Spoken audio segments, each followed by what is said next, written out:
What is the most questionable thing you own? A skateboard. I'm in a wheelchair. Legit, I won it in a raffle and they chose to give me the skateboard.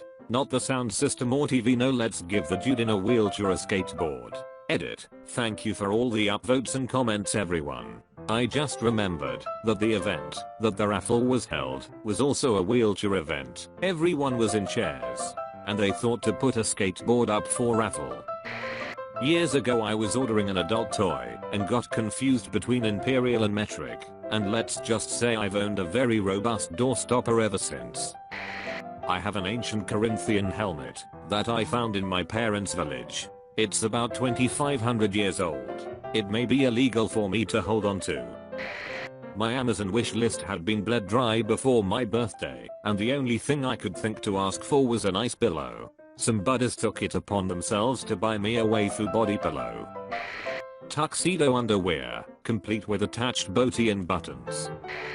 Deep in our basement, under a bunch of stuff, is an artsy uniform. My family were all pacifist and did not serve. I have one uncle who was in the naval choir, but that's it.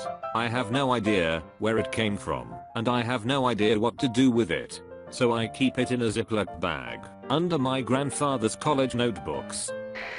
I collect somewhat grotesque and unusual items, and own several human skulls. Whilst not illegal to own, the most questionable one I bought from eBay in the USA, before they banned them. It was listed as an old educational skull, bought from an estate sale, so I thought, fair enough, and bought it. It eventually arrived with a whole bunch of China Post stamps on it, and when I removed it from the packaging and turned it the right way up, a bunch of soil fell out. So yeah, turns out I probably own the skull of a Chinese political prisoner.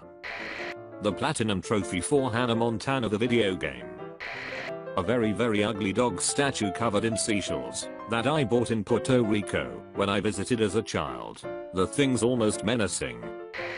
I rarely drink, but I nonetheless have a lot of alcohol in my house. I use it in cooking. Beer makes really good chicken or bread. Wine makes good sauces or stews. Vodka makes vanilla extract. Rum is good for desserts, etc.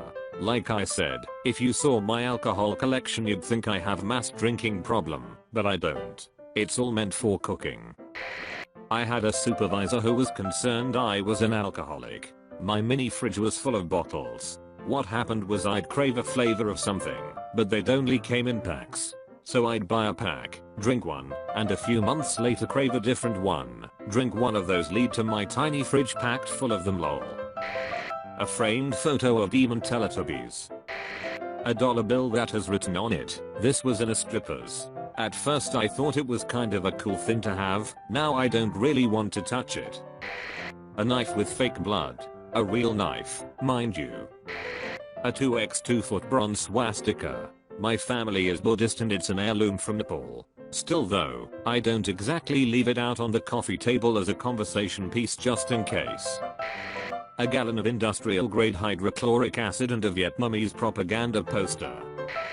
When I was a student, I rented a house in Germany with some strangers. We bonded by exploring the place, which had belonged to the landlord's grandparents who had died about 15 years previously, at a very old age. In addition to the party room and the cellar with a number of stuffed squirrels and mounted boar heads and hundreds of miniature schnapps bottles, we found a black and white family photo album in a locked drawer. The last page on the album was a photo of Hitler giving a speech.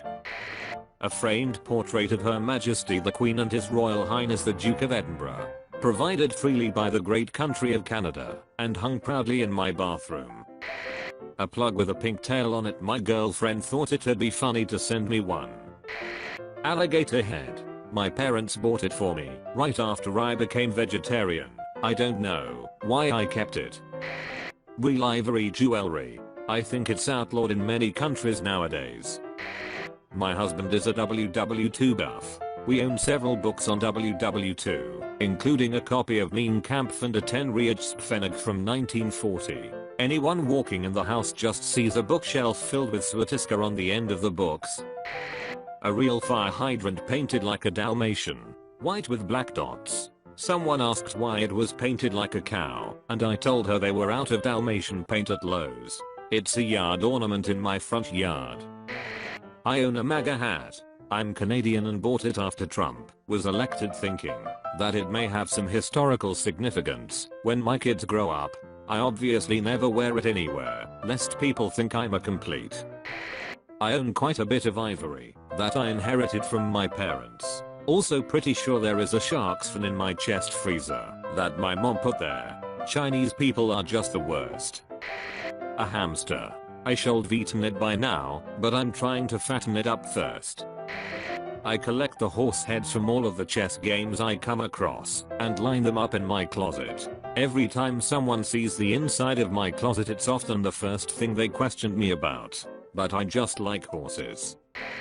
A pack of year-old Trashiest condoms that I've never had the chance to use, nor will I in the near future. I don't know why I still have it. Reminds me when I broke up with my college girlfriend. We were broke college students and were very active, so we would always take a couple condoms from the Raz office when we passed by. We realized that summer was fast approaching and we wouldn't have access to the Raz office for free condoms. So for the last month of school, we would take like a few dozen every week and just keep them in a plastic bag under my desk. At the end of the school year, I went home with this giant shopping bag full of condoms. We left it at her house as her parents were never home. We ended up breaking up a few weeks into the summer, and I always wondered what she ended up doing with that giant bag of unused condoms. Probably used it with the friend from our mutual friend group she dated after me. A golf putter the shape of a for the head. It is metal and smooth on one side, so it actually works for a putter. I leave it in my bag as a joke. My Nazi German Shepherd puppet from the show Danger 5. I got it at an auction the producers of the show put on a couple of years ago, and I got confirmation from David Ashby during a Twitch stream that it's made from kangaroo fur, making it more questionable. For those of you unfamiliar with the show, it's a hilarious Australian comedy about a group of spies who are trying to kill Hitler, but the show, at least the first season, is shot like it's from the 1960s. My knife collection. I've had them from all over the place, including abroad. Can't show them off, can't post pictures, otherwise the police would be up to confiscate them more than likely. My father recently died. After cremation I was offered his knees, which he had replaced 10 years ago. So I accepted, and they are now in my shop and I'm considering what to do with them. I have a few Nazi coins. Not super questionable as I collect coins, but then there's an Sabalt and an annexation medal that I also have for some reason. Both pre-war Nazi artifacts. No idea how they came into my possession entirely, or where they came from, except the coins. I got 3 5 Reichmark coins to pay off a $15 debt. Once ordered what I thought was a regular front door adult toy. I received a backdoor adult toy. I was very confused at the proportions and had to have my husband confirm what it was. It was a cheap add-on, so we decided not to bother with returning it.